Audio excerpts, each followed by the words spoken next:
லாமேக்கின் பாவம். லாமேக்கு தன் மனைவிகளை பார்த்து, ஆதாளே, சில்லாளே, நான் சொல்லுவதை கேளுங்கள். லாமேக்கின் மனைவிகளே, என் சத்தத்துக்கு செவி கொடுங்கள். எனக்கு காயம் உண்டாக ஒரு மனுஷனை கொன்றேன். எனக்கு தழும்பு உண்டாக ஒரு வாலிபனை கொலை செய்தேன். காயினுக்காக 7 பழி சுமருமானால் லாமேக்காக 77 பழி சுமரும் என்றான். லாமேக்கு ஒரு துன்மார்க்கன். இவனுடைய வார்த்தைகளே இவனுடைய தீய சுபாவத்தை வெளிப்படுத்துகிறது. இவனுடைய காலத்தில் இவனை பற்றி அதிகமாக பேசப்பட்டு வந்திருக்கிறது.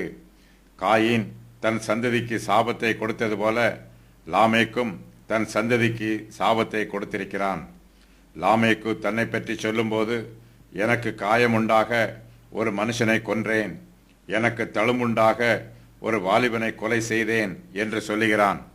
லாமேக்கு தனக்கு விரோதமாக எதிர்த்து நிற்கிறவர்களை கொன்று போடும் தீய சுபாவம் உள்ளவன். லாமேக்கின் மனைவிகளுக்கு அவனுடைய துன்மார்க்கத்தை பற்றி தெரிந்திருக்கிறது. லாமேக்கு பிறருக்கு தீங்கு செய்தவன். மற்றவர்கள் தனக்கு தீங்கு செய்வார்கள் என்னும் பயம் அவனுடைய மனதில் இருக்கிறது.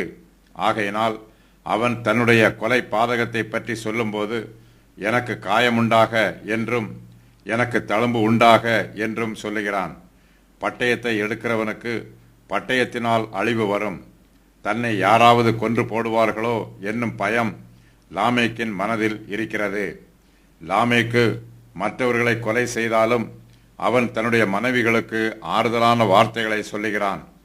காயினுக்காக 7 பழி சுமருமானால் லாமேக்குக்காக 77 பழி சுமரும் என்று சொல்லி லாமேக்கு தன் மனைவிகளை தேற்றுகிறான்.